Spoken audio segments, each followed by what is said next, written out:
In this video, we will see how we can avoid the need of declaring state or ref when accepting input from the user. This is a contact manager app from my React course, which is created in this linked video. When I click on Add Contact button, without any data, error message is displayed. Now let me enter all the required fields.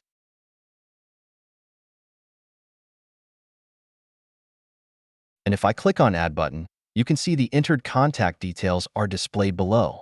So for this, I'm using state to store the information. We have this header component which just displays the heading. Now let's see this contact form component. Here, for each of the input field, I have added an onChange handler, where I'm updating the name state property value. And the state is declared here, which is an object with 3 properties: name, email, and phone. So whatever user types is stored in these properties of the state. So when I type something in the email field, I'm updating the email property of the state. And when I type something in the phone input, I'm updating the phone property of the state. So as you can see, the file is becoming larger because of the same repetitive code. And also this state information we're not passing to any of the child component as a prop, because we don't have any child component here. So actually we don't need to store user entered data in the state. Currently we're storing in state because we need to send this information to the add contact function so it can add it to the list of contacts. But as we're not passing this information to any child component, we can avoid storing it in the state, which will also reduce the amount of code we wrote. So always try to avoid adding extra state, because when we set state, the component will re-render, and all of their direct as well as indirect child also gets re-rendered, which might create performance issue.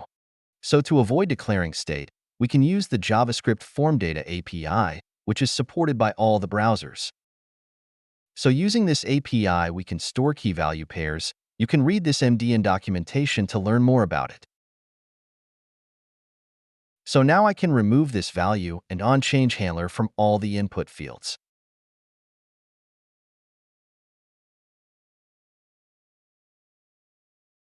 And you need to give some unique name for each of the input field.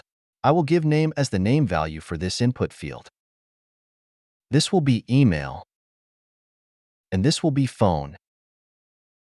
And now with this change, once we submit the form, this onSubmit handler will be executed. Now we don't need this state, so let me remove it. Now to get the user entered data, we can use the FormData API here. So I will create new instance of FormData using new keyword. And as an argument to this constructor function, we can pass the actual form element reference. And that reference we can get from event.currentTarget property. If you want, you can also use event.target here. That will also work in this case, but it's better to use currentTarget here. So what is the difference between currentTarget and target? CurrentTarget will give you the actual HTML element on which that event handler is added. So in this case, the event.currentTarget will be this HTML form for which we added onSubmit handler. Let me console log event.currentTarget value so you can see it in action.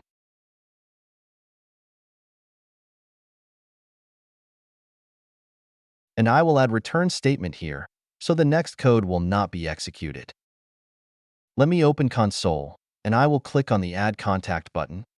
You can see we get the actual form for which the submit handler is added. Now to get the actual value entered by the user, we can use the get method for the FormData object. So I can say name equal to form.get, and I will pass the input field name which we have given. If I scroll, you can see this is the name value have given for the name attribute. This is email, and this is phone. So I will duplicate this line. Here I will say email. And here I will use phone to get value from input field with name of phone.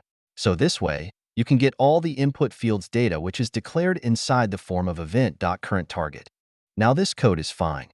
Here, we're calling add contact method which is coming from prop. This contact we don't have now. So previously we were accessing that contact, which was a state. But now we don't have state, and we also don't need it. So what we can do here, We can pass the individual value of the input field directly, name:name and email:email. And if the property name and variable holding the value are same, then we can simplify it like this. So we don't need to add colon and variable name.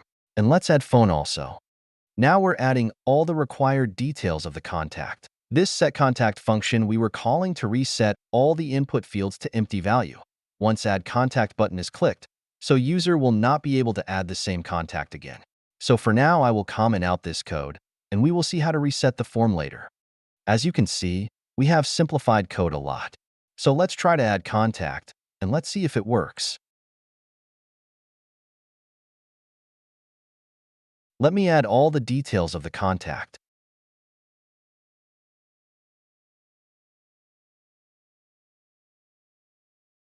If I click on Add Contact button, you can see the contact is correctly added and displayed on the screen. And we're also not getting any error. Now we just need to find out a way to clear these input fields once the contact is added. So in JavaScript, there is a reset function available for every form, which we can use to reset the form. After this Add Contact function call, we can add code for resetting the values. And to get reference of the form, we can use the event.currentTargetValue. Let's store that in a variable with name target, so it's easy to access. Now we can use this variable everywhere.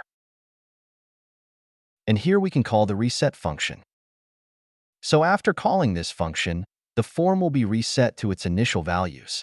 Now we can remove this commented code. Let me remove this console log, and we can test the functionality now. Let me add all the contact details.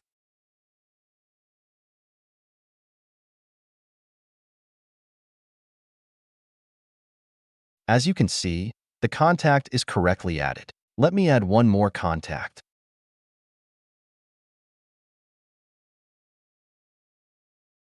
This is also correctly getting added. And the form is also cleared out for which we added that reset function. We also don't have any errors. Now let's use React DevTools to see if the contacts array is correctly updated. When clicked on App Component, you can see the contacts array contains all the information of each contact added. So that's how using FormData API, we can access any input value without need of storing in state. Also, we reduced a lot of extra code. So instead of previous 92 lines of code, now we have just 61 lines of code. So we remove this state and also onChange handlers for every input field. So no matter how many input fields you have, you don't need to store it in state, which in turn avoids extra re-rendering because we will not be setting any state on every character typed in the input field. So using FormData API, you can access any of the input field value which is inside the form. So that's it for this video. I hope you learned something new. If you found this video useful, do like it, and don't forget to subscribe to the channel.